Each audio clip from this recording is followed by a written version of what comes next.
Chapitre 14. Progrès de la réforme en Angleterre. Pendant que Luther présentait au peuple allemand le volume ouvert des Saintes Écritures, Tyndale, poussé par l'Esprit de Dieu, en faisait autant en Angleterre. La traduction de Wycliffe, faite sur le texte fautif de la Vulgate, n'avait jamais été imprimée, et le prix des copies manuscrites était tellement élevé que seuls les riches et les nobles pouvaient se les procurer. D'ailleurs, strictement proscrite par l'Église, elle avait été peu diffusée. En 1516, un an avant l'apparition des thèses de Luther, Érasme éditait sa version grecque et latine du Nouveau Testament. C'était la première fois que la parole de Dieu était imprimée dans la langue originale. Dans ce travail, un bon nombre d'erreurs des anciennes versions étaient corrigées et le sens du texte était plus clairement rendu. Cette édition amena les gens cultivés à une meilleure compréhension de la vérité et donna une nouvelle impulsion à la réforme.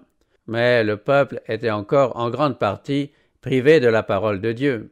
En la lui donnant, Tyndale devait achever l'œuvre de Wycliffe. Ce savant docteur, ardent chercheur de la vérité, avait reçu l'Évangile par le moyen du Nouveau Testament d'Érasme. Prêchant hardiment ses convictions, il déclarait que toute doctrine doit être éprouvée par les Écritures. À l'affirmation papiste que l'Église a donné la Bible et a seul le droit de l'interpréter, Tyndale répliquait « Savez-vous qui a enseigné à l'aigle à trouver sa proie? Eh bien, ce même Dieu apprend à ses enfants à trouver leur Père dans sa parole. Loin de nous avoir donné les Écritures, c'est vous qui nous les cachez, c'est vous qui brûlez ceux qui les enseignent, et qui, si vous le pouviez, jetteriez au feu le Saint Livre lui-même. » La prédication de Tyndale soulevait un grand intérêt, et beaucoup de gens appréciaient la vérité. Mais les prêtres étaient sur le qui-vive. Le prédicateur n'avait pas plutôt quitté une localité qu'ils s'efforçaient par leurs menaces et leurs calomnies de démolir son œuvre. Ils n'y réussirent que trop souvent. « Que faire » s'écriait-il. « Pendant que je sème en un lieu, l'ennemi ravage le champ que je viens de quitter. Je ne puis être partout à la fois. Oh, si les chrétiens avaient en leur langue la Sainte Écriture, ils pourraient eux-mêmes résister aux sophistes. Sans la Bible, il est impossible d'affermir les laïcs dans la vérité. » Ses préoccupations se portèrent dès lors sur ce dernier objet. C'est dans la langue même d'Israël, se dit-il, que les psaumes retentissaient dans le temple de Jéhovah, et l'Évangile ne parlerait pas parmi nous la langue de l'Angleterre? L'Église aurait-elle moins de lumière en plein midi qu'à l'heure de son aurore? Il faut que les chrétiens lisent le Nouveau Testament dans leur langue maternelle. Les docteurs et les prédicateurs de l'Église ne s'entendaient pas entre eux. Il fallait donc chercher la vérité dans la parole de Dieu elle-même. Tyndale ajoutait « Vous suivez les uns John Scott, les autres Thomas d'Aquin, et tant d'autres encore. Or, chacun de ces auteurs contredit l'autre. Comment donc discerner celui qui dit faux de celui qui dit vrai? Comment? Par la parole de Dieu. » Peu après, au cours d'une dispute avec lui, un savant docteur catholique s'écriait « Mieux vaut être sans les lois de Dieu que sans celles du pape. » À quoi Tyndale répliqua « Je brave le pape et toutes ses lois, et si Dieu m'accorde la vie, je veux qu'avant peu un valet de ferme qui conduit sa charrue ait des Écritures une meilleure connaissance que vous. » Déterminé plus que jamais à donner le Nouveau Testament à son peuple dans la langue du pays, il se mit aussitôt à la tâche. Chassé de chez lui par la persécution, il se rendit à Londres, où il put se livrer quelque temps à son travail sans empêchement. Mais la violence des papistes l'obligea de nouveau à prendre la fuite. Toute l'Angleterre lui paraissant fermée, il résolut d'aller demander l'hospitalité à l'Allemagne, et c'est dans ce pays qu'il commença l'impression de son Nouveau Testament. Quand on lui défendait d'imprimer dans une ville, il partait dans une autre. 2 fois, le travail dut être interrompu. Il se rendit enfin à Worms, où, quelques années auparavant, Luther avait plaidé la cause de la vérité devant la Diète. Dans cette ville ancienne, où résidaient beaucoup d'amis de la Réforme, Tyndale acheva son travail sans nouvelle interruption. 3000 exemplaires du Nouveau Testament furent bientôt imprimés, suivis d'une seconde édition la même année. Malgré la grande vigilance exercée par les autorités dans tous les ports d'Angleterre, la parole de Dieu pénétrait dans Londres par différentes voies, et de là se répandait dans tout le pays. Les ennemis de la vérité cherchèrent en vain à la supprimer. Un jour, l'évêque de Durham acheta à un libraire, ami de Tyndale, tout son stock de Bibles et le livra aux flammes, espérant ainsi entraver la diffusion du Saint-Livre. Ce fut le contraire qui arriva. Avec l'argent de l'évêque, on put imprimer une nouvelle édition meilleure que la précédente. Lorsque plus tard Tyndale fut incarcéré et qu'on lui offrit la liberté à condition de révéler le nom des personnes qui avaient contribué par leurs dons à l'impression des Bibles, il répondit que l'évêque de Durham avait été son plus fort souscripteur. En achetant à un bon prix tout le stock en magasin, il lui avait donné les moyens d'aller courageusement de l'avant. Livré, par trahison, entre les mains de ses ennemis, Tyndale passa plusieurs mois en prison et finit par sceller son témoignage de son sang. Mais les armes qu'il avait préparées donnèrent à d'autres soldats la possibilité de lutter avec succès jusqu'à nos jours. Latimer soutenait du haut de la chaire qu'il faut lire la Bible dans la langue du peuple. L'auteur des Saintes Écritures, disait-il, c'est Dieu lui-même, et l'Écriture participe de la puissance de son auteur. Il n'y a ni roi, ni empereur, ni magistrat qui ne soit tenu de lui rendre obéissance. Ne prenons pas de chemin de traverse, que la parole de Dieu nous conduise, ne suivons pas la voie de nos pères, et ne nous informons pas de ce qu'ils ont fait, mais de ce qu'ils auraient dû faire. Deux fidèles amis de Tyndale, Barnes et Frith, se mirent à défendre la vérité. Les deux Ridley et Cranmer suivirent. Ces chefs de la réforme anglaise étaient des savants, et la plupart d'entre eux avaient été hautement estimés dans la communion romaine à cause de leur zèle et de leur opposition à la papauté venait de ce qu'ils avaient remarqué les erreurs du Saint-Siège. Leur connaissance des mystères de Babylone ajoutait à la puissance de leur témoignage contre elle. « Je vous poserai maintenant une étrange question, disait Latimer. Savez-vous quel est le plus zélé de tous les prélats de l'Angleterre? Je vois que vous vous attendez que je vous le nomme. Eh bien, je vous le dirai, c'est le diable. Cet évêque-là, je vous l'assure, n'est jamais absent de son diocèse, et à quelque heure que vous vous approchiez de lui, vous le trouverez à l'œuvre. Partout où il réside, les mots d'ordre sont « À bas les Bibles et vive les chapelets »,« À bas la lumière de l'Évangile et vive la lumière des cierges, fût-ce en plein midi »,« À bas la croix de Jésus-Christ qui ôte les péchés du monde et vive le purgatoire qui vide les poches des dévots. À bas les vêtements donnés aux pauvres et aux impotents et vive les ornements d'or et de pierres précieuses prodigués à des morceaux de bois et de pierre. À bas les traditions de Dieu, c'est-à-dire sa très sainte parole, et vive les traditions et les lois humaines. Oh, si seulement nos prélats voulaient s'employer aussi activement à jeter la bonne semence de la saine doctrine que Satan a semé l'agnelle et l'ivraie. Le grand principe revendiqué par ces réformateurs, celui que soutenaient les Vaudois, Wycliffe, Jean Hus, Luther, Zwingli et leurs collaborateurs, c'est l'autorité infaillible des Saintes Écritures en matière de foi et de morale. Il déniait au pape, au concile et au roi le droit de dominer sur les consciences en matière religieuse. Les Écritures étaient leur autorité, et c'est par elles qu'ils éprouvaient toutes les doctrines et toutes les prétentions. C'est la foi en Dieu et en sa parole qui soutenait ces saints hommes quand ils étaient appelés à monter sur le bûcher. « Ayez bon courage, disait Latimer à ceux qui subissaient le martyre avec lui, alors que leur voix était près de s'éteindre. Par la grâce de Dieu, nous allumerons aujourd'hui en Angleterre un flambeau qui, j'en ai la certitude, ne sera jamais éteint. En Écosse, la semence jetée par Colomban et ses collaborateurs n'avait jamais entièrement disparu. Des siècles après que les églises d'Angleterre eurent fait leur soumission à Rome, celles d'Écosse conservaient leur liberté. Au XIIe siècle toutefois, le papisme s'établit dans ce pays et y exerça une autorité plus absolue qu'en aucun autre. Nulle part les ténèbres ne furent plus denses. Néanmoins, au sein de ces ténèbres, quelques rayons de lumière brillaient qui annonçaient l'aurore. Les Lollards, venus d'Angleterre avec les Saintes Écritures et les enseignements de Wycliffe, firent beaucoup pour conserver la connaissance de l'Évangile dans ce pays où chaque siècle eut ses témoins et ses martyrs. À l'aube de la Réforme, les écrits de Luther et la traduction anglaise du Nouveau Testament de Tyndale pénétrèrent en Écosse. Inaperçus par la hiérarchie, parcourant silencieusement monts et vaux, ces messagers rallumèrent dans cette région le flambeau de la vérité sur le point de s'éteindre et démolirent ce qu'avaient accompli 4 siècles d'oppression romaine. Puis le sang des martyrs donna au mouvement un nouvel essor.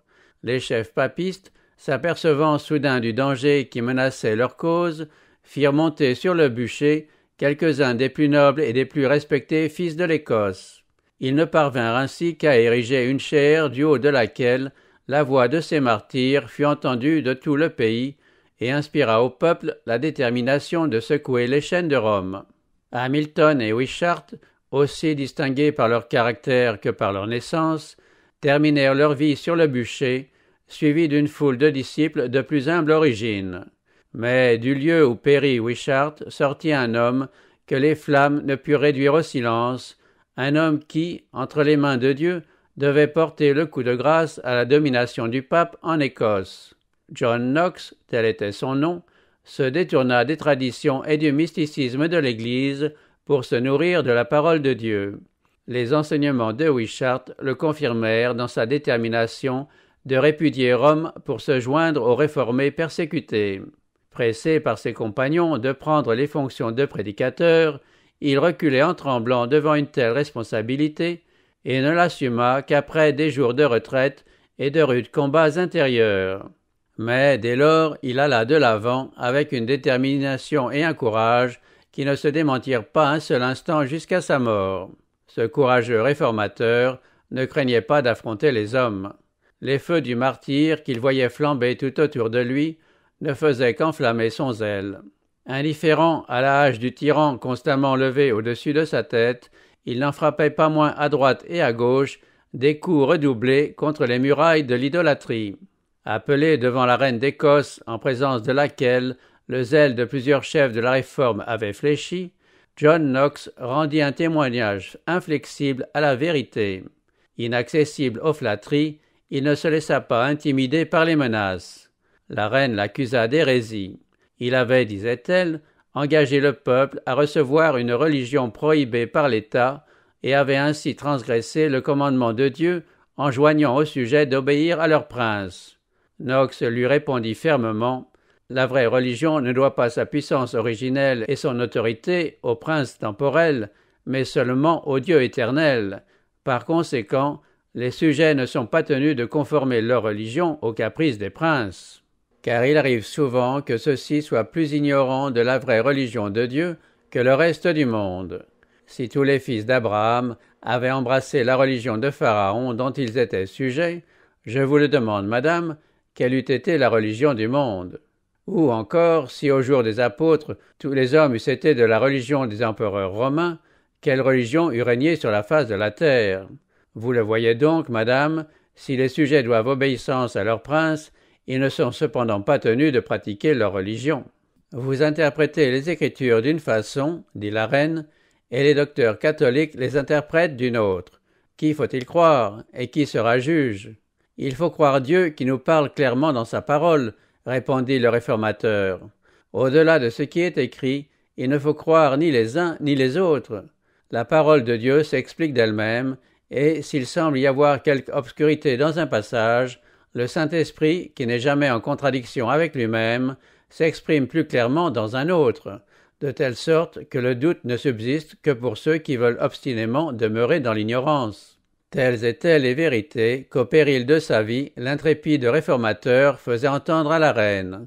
Avec ce courage indomptable, puisé dans la prière, il poursuivit les batailles de l'Éternel jusqu'à ce que l'Écosse eût brisé le joug de la papauté. L'établissement du protestantisme comme religion nationale en Angleterre atténua la persécution sans toutefois l'abolir entièrement.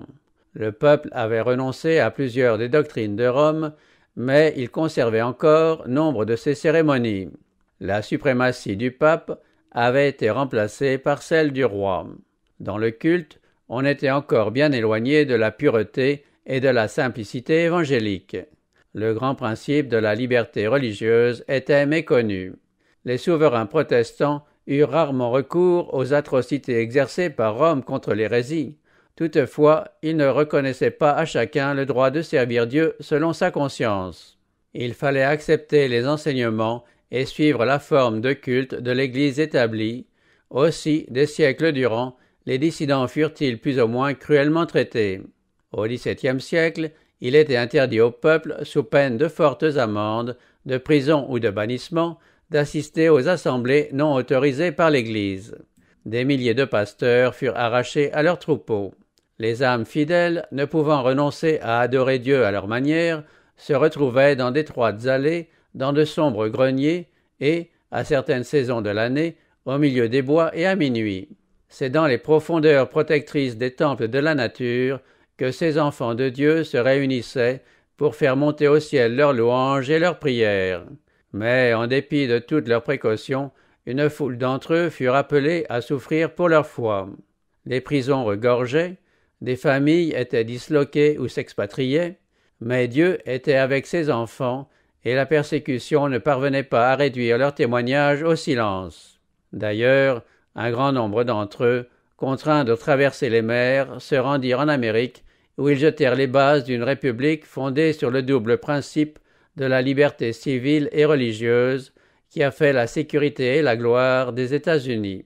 On vit alors, comme au jour des apôtres, la persécution contribuer au progrès de l'Évangile. John Bunyan, jeté dans une infecte prison, au milieu de débauchés et de voleurs, y respirait néanmoins l'atmosphère même du ciel, et écrivit là sa merveilleuse allégorie du voyage du chrétien allant du pays de la perdition à la cité céleste. Depuis plus de 2 siècles, cette voix sortie de la prison de Bedford ne cesse de remuer les cœurs.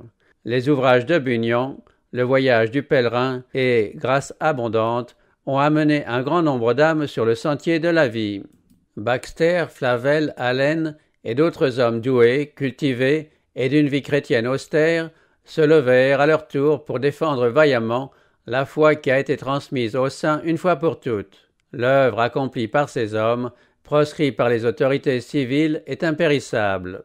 La source de la vie et la méthode de la grâce de Flavel ont montré à des milliers d'âmes comment on se donne à Jésus. Le pasteur chrétien de Baxter a été en bénédiction à ceux qui désiraient un réveil de l'œuvre de Dieu, et son repos éternel des saints a fait connaître à de nombreux lecteurs le repos qui reste pour le peuple de Dieu.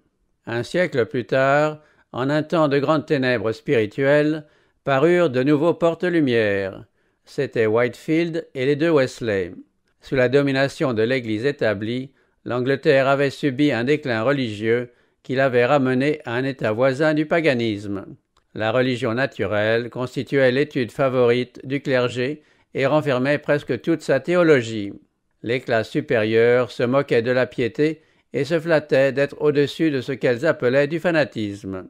Les classes inférieures étaient plongées dans l'ignorance et le vice, et l'Église n'avait ni le courage ni la foi nécessaires pour soutenir la cause chancelante de la vérité. La grande doctrine de la justification par la foi, si bien mise en relief par Luther, était tombée dans l'oubli.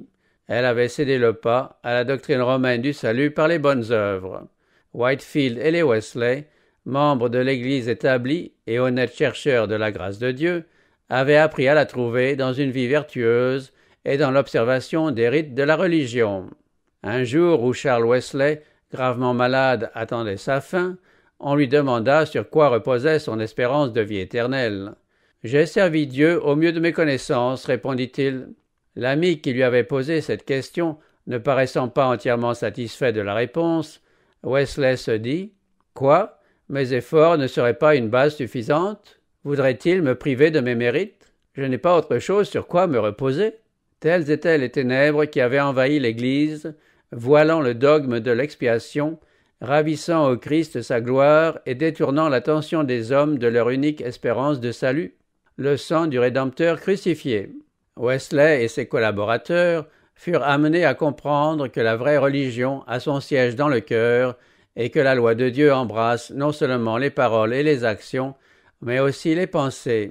La sainteté intérieure ne leur parut pas moins nécessaire que la correction extérieure, et ils voulurent vivre une vie nouvelle. Par la prière et la vigilance, ils s'efforçaient de combattre les inclinations du cœur naturel. Pratiquant le renoncement, la charité, l'humilité, ils observaient rigoureusement tout ce qui leur paraissait susceptible de les aider à atteindre leur but, à savoir un état de sainteté qui assure la faveur de Dieu. Mais ils n'y parvenaient pas. Leurs efforts ne les délivraient ni du poids terrible du péché, ni de sa puissance. Ils passaient par l'expérience qui avait été celle de Luther dans sa cellule d'Erfurt, obsédé par la question même qui avait fait son supplice: comment l'homme serait-il juste devant Dieu? La flamme de la vérité divine, qui s'était presque éteinte sur les autels du protestantisme, devait être ranimée par l'ancien flambeau que les chrétiens de Bohême s'étaient transmis d'une génération à l'autre.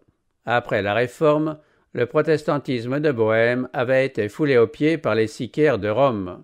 Tous ceux qui n'avaient pas voulu renoncer à la vérité avaient dû s'expatrier. Quelques-uns d'entre eux, ayant trouvé un refuge en Saxe, y avaient conservé leur foi. Ce furent leurs descendants, les Moraves, qui communiquèrent la lumière à Wesley et à ses associés. Voici dans quelles circonstances. Après avoir été consacrés au saint ministère, Jean et Charles Wesley furent envoyés en mission en Amérique. À bord de leur vaisseau se trouvait un groupe de Moraves. De violentes tempêtes éclatèrent au cours de cette traversée. Mis en présence de la mort, Jean Wesley gémissait de ne pas être en paix avec Dieu, tandis que les Saxons, au contraire, manifestaient une assurance et une sérénité auxquelles le jeune clergyman était étranger. Depuis longtemps, écrivait-il plus tard, j'avais observé le grand sérieux de leur maintien. Ils avaient donné des preuves constantes de leur humilité en rendant aux autres passagers des services auxquels les Anglais n'eussent pas voulu s'abaisser et pour lesquels ils ne désiraient ni n'acceptaient aucune rémunération. Il est bon, disait-il, que notre cœur orgueilleux soit soumis à de telles humiliations, car notre bon Sauveur a fait bien davantage pour nous. Chaque jour, ils avaient manifesté une douceur à toute épreuve. Étaient-ils heurtés, frappés ou jetés à terre, ils se relevaient tranquillement, sans faire entendre la moindre plainte. Ils eurent bientôt l'occasion de prouver qu'ils étaient libres de la crainte comme ils l'étaient de l'orgueil, de la colère et de la rancune. Un jour, pendant un de leurs services religieux, la tempête se déchaîna avec violence. Les vagues, se précipitant sur le navire, l'inondèrent et mirent en pièces la grande voile. Un cri de détresse s'échappa de bien des poitrines. Les Moraves seuls ne parurent pas émus, ils n'interrompirent pas même le chant du psaume qu'ils avaient commencé. Je demandai plus tard à l'un d'eux: « N'étiez-vous donc pas effrayés ?» Il me répondit: « Grâce à Dieu, non. Mais vos femmes et vos enfants n'avaient-ils pas peur ?» « Non, reprit-il simplement, nos femmes et nos enfants n'ont pas peur de mourir. » Arrivé à Savannah, Jean Wesley, lors d'un court séjour au milieu des Moraves, fut vivement impressionné par leur vie chrétienne. Il exprime en ces termes le contraste frappant d'un de leurs cultes avec le vain formalisme des églises d'Angleterre. La grande simplicité et la solennité de cette scène me transportèrent 17 siècles en arrière, au milieu d'une des assemblées présidées par Paul, le faiseur de tentes, ou Pierre, le pêcheur, assemblée sans apparat, mais animée par une démonstration d'esprit et de puissance. De retour en Angleterre, Wesley parvint, sous la direction d'un prédicateur morave, à une claire intelligence de la foi qui sauve. Il comprit que, pour obtenir le salut, il faut renoncer à ses propres œuvres et s'en remettre entièrement à l'anneau de Dieu qui ôte le péché du monde. Lors d'une réunion de la Société morave de Londres, on lut une page de Luther sur le changement que l'Esprit de Dieu opère dans le cœur du croyant. Cette lecture engendra la foi dans le cœur de Wesley. Je sentis, dit-il, que mon cœur se réchauffait étrangement.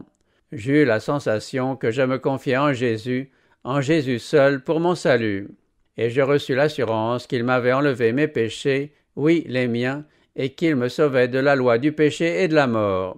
Il venait de passer de longues et mornes années de lutte, de privations volontaires et de remords, dans le seul dessein de trouver la paix de Dieu. Et maintenant, il l'avait trouvée, il venait de découvrir que cette grâce, qu'il avait en vain demandée aux prières, aux aumônes et aux actes d'abnégation, est un pur don accordé sans argent et sans aucun prix. Quand il fut affermi dans la foi en Jésus-Christ, Wesley conçut l'ardent désir de répandre en tout lieu le glorieux évangile de la grâce gratuite de Dieu. Je considère le monde entier comme ma paroisse, par quoi je veux dire que partout où je me trouve, je considère que j'ai le droit et le devoir strict d'annoncer la bonne nouvelle du salut à tous ceux qui veulent m'entendre.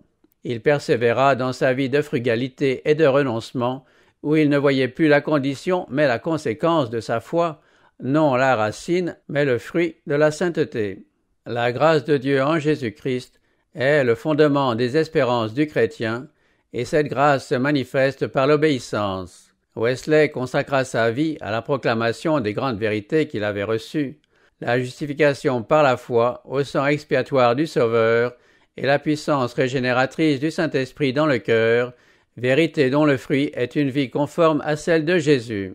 Whitefield et les deux Wesley avaient été préparés en vue de leur mission par le sentiment vif et prolongé de leur état de perdition. En outre, afin de pouvoir tout endurer comme de bons soldats du Christ, ils durent passer par la fournaise du mépris et de la persécution, et cela tant à l'université qu'après leur entrée dans le ministère.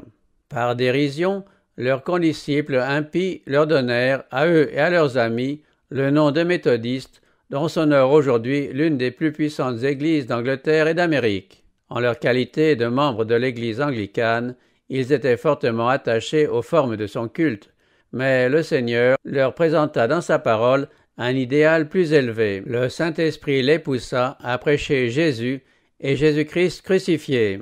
Aussi la puissance divine se manifesta-t-elle dans leurs travaux. Des milliers de personnes, convaincues de péché, passèrent par une conversion réelle.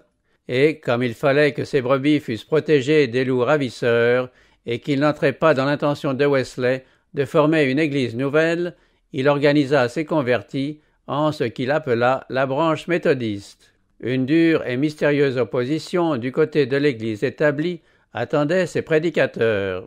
Mais Dieu, dans sa sagesse, veilla à ce que la réforme commençât au sein même de l'église. Si elle était venue du dehors, elle n'eût pu pénétrer là où elle était surtout nécessaire. Comme les prédicateurs du réveil étaient eux-mêmes membres de l'Église et prêchaient sous son égide partout où ils en trouvaient l'occasion, la vérité se faisait jour dans des milieux qui leur fussent autrement restés fermés. Ainsi, certains membres du clergé se réveillèrent de leur torpeur et devinrent de zélés pasteurs de leur paroisse. Des églises jusque-là pétrifiées par le formalisme renaquirent à une vie nouvelle. Au temps de Wesley, comme dans tous les siècles, on vit l'œuvre de Dieu s'accomplir par des hommes qui avaient reçu des dons différents. Ils n'étaient pas d'accord sur tous les points de doctrine, mais comme ils étaient tous animés de l'Esprit de Dieu, ils se laissèrent absorber par un seul et même objectif, gagner des âmes au Sauveur. Des divergences d'opinion faillirent un moment provoquer une rupture entre Whitefield et les Wesley. Mais comme ils avaient acquis à l'école du Seigneur un esprit d'humilité et de conciliation, la charité triompha. Ils comprirent qu'ils n'avaient pas de temps à perdre en controverses, alors que l'erreur et l'iniquité débordaient et que de toutes parts les pécheurs allaient à la ruine. Le chemin de ces serviteurs de Dieu était raboteux. Des hommes influents et instruits s'opposaient à eux avec acharnement. Bientôt, quelques membres du clergé leur manifestèrent une hostilité ouverte et les portes de l'Église se fermèrent au réveil et à ses adeptes. En les dénonçant du haut de la chair, le clergé déchaîna contre eux des gens ignorants et pervers. Jean Wesley n'échappa à la mort que grâce à des miracles répétés. Plusieurs fois, au milieu d'une populace furieuse, alors que toute fuite semblait impossible, un ange, sous une forme humaine, écarta la foule et conduisit le serviteur de Dieu en lieu sûr. Voici comment Wesley raconte la manière dont il fut arraché à une meute de forcenés qui le poursuivaient. Plusieurs tentèrent de me précipiter sur le raidillon d'une colline, en se disant sans doute que, si j'étais jeté à terre, il y avait peu de chance que je me relevasse. Mais je ne fis ni un faux pas, ni la moindre glissade, jusqu'à ce que je me trouvasse hors de leur atteinte. Quelques-uns voulurent en vain me saisir par le col ou par mes vêtements pour me jeter à terre. Un homme seulement arriva à s'emparer du pan de mon habit, qui ne tarda pas à lui rester dans la main, tandis que l'autre pan, dans lequel se trouvait un billet de banque, ne fut qu'à moitié déchiré. Un robuste garnement, qui se trouvait derrière moi, brandit à plusieurs reprises un fort gourdin de chêne au-dessus de ma tête. S'il m'en avait assoné un seul coup, c'en eût été fait de moi. Mais chaque fois, comme je ne pouvais aller ni à droite ni à gauche, le coup était mystérieusement détourné. Un autre fendit la foule, le poing levé sur moi. Mais il le laissa retomber, me caressa la tête et se contenta de dire « comme il a les cheveux fins ». Wesley ajoute « les premiers dont les cœurs furent touchés étaient les bandits de la ville, toujours prêts à faire un mauvais coup. L'un d'eux avait été boxeur de profession dans les jardins-brasseries. Avec quelle tendre sollicitude le Seigneur nous prépare insensiblement à faire sa volonté. Il y a 2 ans, un morceau de brique effleura mon épaule. L'année suivante, une pierre me frappa entre les yeux. Le mois dernier, j'ai reçu un coup, et 2 ce soir. Un avant d'entrer en ville, et l'autre après en être sorti. Mais je n'ai ressenti ni l'un ni l'autre. Le premier agresseur m'a frappé de toutes ses forces en pleine poitrine, l'autre sur la bouche, avec tant de violence que le sang a jailli. Néanmoins, ces coups ne m'ont pas fait plus mal que si j'avais été touché avec une paille. Les méthodistes de ce temps-là, prédicateurs et fidèles, étaient en butte à la moquerie et à la persécution, aussi bien de la part des membres de l'Église établie que de celle des incrédules poussés par la calomnie. Souvent brutalisés, ils étaient traînés devant les tribunaux où la justice, rare à cette époque, n'existait que de nom.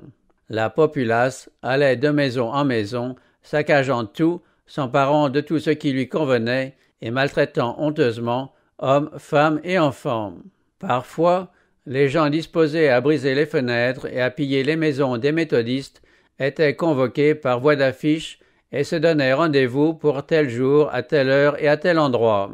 Ce grossier déni des lois divines et humaines se pratiquait à la vue des autorités. Cette persécution systématique était dirigée contre une classe de personnes dont le seul crime était de chercher à détourner les pécheurs du sentier de la perdition et à les faire entrer dans celui de la sainteté. Parlant des accusations portées contre lui et ses collaborateurs, Jean Wesley s'exprime ainsi. Certains affirment que notre doctrine est fausse, erronée, enthousiaste, qu'on n'en a entendu parler que récemment, que c'est du quakérisme, du fanatisme, du papisme. La fausseté de toutes ces allégations a été démontrée maintes fois jusqu'à l'évidence. Il a été prouvé que chaque élément de cette doctrine n'est autre que l'enseignement de l'Écriture tel que notre Église le comprend. Or, si les Écritures sont vraies, cet enseignement ne peut être ni faux ni erroné. D'autres disent « leur doctrine est trop étroite, ils font le chemin du ciel trop étroit ». C'est là en effet l'objection originelle. Pendant un certain temps, elle a été la seule. Elle est au fond d'une foule d'autres qui prennent différentes formes. Reste à savoir si nous faisons le chemin du ciel plus étroit que notre Seigneur et ses disciples. Notre doctrine est-elle plus stricte que celle des Saintes Écritures? Considérons seulement quelques passages clairs et précis. Tu aimeras le Seigneur ton Dieu de tout ton cœur, de toute ton âme, de toute ta pensée. Les hommes rendront compte, au jour du jugement, de toute parole vaine qu'ils auront dite, soit que vous mangiez, soit que vous buviez, soit que vous fassiez quelque autre chose, faites tout pour la gloire de Dieu. Si notre doctrine est plus stricte que cela, nous sommes blâmables, mais vous savez, et votre conscience vous le dit, que ce n'est pas le cas. Celui qui ose être d'un iota moins strict falsifie la parole de Dieu. L'administrateur des mystères de Dieu sera-t-il trouvé fidèle s'il change quoi que ce soit au dépôt qui lui a été confié? Non, il n'en peut rien supprimer ni rien adoucir. Il est sous l'obligation de faire à tous cette déclaration « Je ne puis abaisser les Écritures à votre fantaisie. Il faut ou monter à leur niveau ou périr éternellement. » C'est là la base réelle d'une autre accusation populaire, notre manque de charité. Manquons-nous réellement de charité? Sous quel rapport? Ne donnons-nous pas de quoi manger à ceux qui ont faim et de quoi se vêtir à ceux qui sont nus? Non, ce n'est pas ce que nous entendons. Vous êtes parfaitement en règle sous ce rapport, mais vous manquez de charité dans vos jugements. Vous vous imaginez qu'on ne peut être sauvé qu'en faisant comme vous. Le déclin spirituel constaté en Angleterre avant les jours de Wesley était dû en grande partie à l'enseignement de l'antinomianisme. Plusieurs affirmaient que La loi morale étant abolie par Jésus-Christ, l'enfant de Dieu, affranchi de l'esclavage des œuvres, n'est plus tenu de l'observer.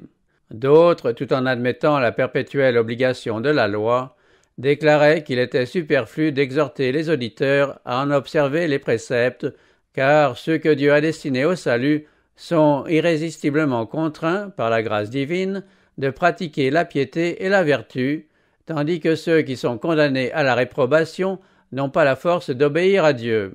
D'autres encore, sous prétexte que les élus ne peuvent ni déchoir de la grâce ni perdre la faveur de Dieu, en arrivaient à cette conclusion plus odieuse si possible, que le mal qu'ils font n'est pas réellement un péché, qu'il ne peut donc être considéré comme une violation de la loi divine, et que par conséquent ils n'ont lieu ni de le confesser, ni d'y renoncer. Ils en déduisaient que certains péchés, même les plus scandaleux, et universellement regardés comme des infractions flagrantes de la loi divine, ne sont pas des péchés aux yeux de Dieu, s'ils sont commis par des élus, car c'est une des caractéristiques des élus de ne pouvoir rien faire qui déplaise à Dieu ou qui soit défendu par sa loi. Ces doctrines monstrueuses sont essentiellement celles de certains théologiens modernes qui nient l'existence d'une ligne de démarcation immuable entre le bien et le mal et considèrent la norme de la morale comme dépendant de la société régnante et sujette par conséquent à de continuels changements. Toutes ces théories sont inspirées par un même esprit, celui qui, parmi les purs habitants du ciel, a tenté d'abattre les justes restrictions imposées par la loi de Dieu. La doctrine de la prédestination, comprise dans le sens que le caractère de tout homme a été irrévocablement fixé à l'avance, avait amené beaucoup de gens à rejeter l'autorité de la loi de Dieu. Wesley prouvait que cette doctrine, qui conduit à l'antinomianisme, est contraire aux Saintes Écritures. Il est écrit « La grâce de Dieu, source de salut pour tous les hommes, a été manifestée. Cela est bon et agréable devant Dieu notre Sauveur, qui veut que tous les hommes soient sauvés et parviennent à la connaissance de la vérité. Car il y a un seul Dieu et aussi un seul médiateur entre Dieu et les hommes, Jésus-Christ homme, qui s'est donné lui-même en rançon pour tous. L'Esprit de Dieu, libéralement répandu, peut mettre tout homme à même de saisir le salut. C'est ainsi que Jésus est la véritable lumière qui, en venant dans le monde, éclaire tout homme. Ceux qui ne parviennent pas au salut sont ceux qui refusent volontairement le don de la vie. Voici ce que Wesley répondait à ceux qui prétendaient que le décalogue a été aboli à la mort de Jésus avec la loi cérémonielle. Jésus n'a pas aboli la loi morale des 10 commandements dont les prophètes ont revendiqué la sainteté. L'objet de sa venue n'était pas d'en révoquer une partie quelconque. Cette loi, fermement établie comme un fidèle témoin qui est dans le ciel, ne peut être abrogée. Elle existe dès le commencement du monde, ayant été écrite non sur des tables de pierre, mais dans le cœur des hommes quand ils sont sortis des mains du Créateur. Et bien que ces caractères tracés du doigt de Dieu soient maintenant profondément altérés par le péché, ils ne pourront être entièrement effacés aussi longtemps qu'il restera en nous quelque conscience du bien et du mal. Toutes les parties de cette loi restent obligatoires pour la famille humaine et dans tous les siècles. Elle ne dépend ni des temps, ni des lieux, ni des circonstances. Elle repose sur la nature de Dieu, sur celle de l'homme et sur leur immuable relation mutuelle. Je suis venu non pour abolir, mais pour accomplir. Sans l'ombre d'un doute, le sens de ces paroles de Jésus, d'après le contexte, est le suivant. Je suis venu établir la loi dans sa plénitude, en dépit de toutes les gloses humaines. Je suis venu mettre en pleine lumière tout ce qu'elle pouvait contenir d'obscur, révéler le sens véritable de chacune de ses déclarations et montrer la longueur, la largeur et toute l'étendue de chacun de ses commandements, ainsi que leur hauteur, leur profondeur, la pureté et l'inconcevable spiritualité de toutes ses sentences. Wesley enseignait que l'harmonie est parfaite entre la loi et l'Évangile. Entre la loi et l'Évangile existent les rapports les plus intimes qu'il soit possible d'imaginer. D'une part, la loi prépare la voie à l'Évangile et nous y conduit. D'autre part, l'Évangile nous ramène à une plus parfaite observation de la loi. Par exemple, la loi enjoint l'amour de Dieu et du prochain, la douceur, l'humilité et la sainteté. Or, nous nous sentons incapables d'y atteindre. Aux hommes cela est impossible, mais Dieu nous a promis de nous donner cet amour et de nous rendre humbles, doux, saints. À nous de nous saisir de cet évangile, de cette bonne nouvelle.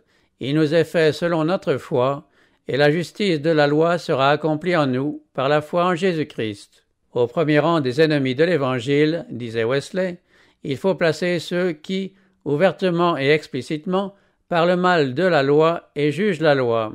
Ceux qui enseignent aux hommes à violer, ébranler, supprimer, renverser, non seulement un seul, fût-ce le plus petit ou le plus grand des commandements, mais tous.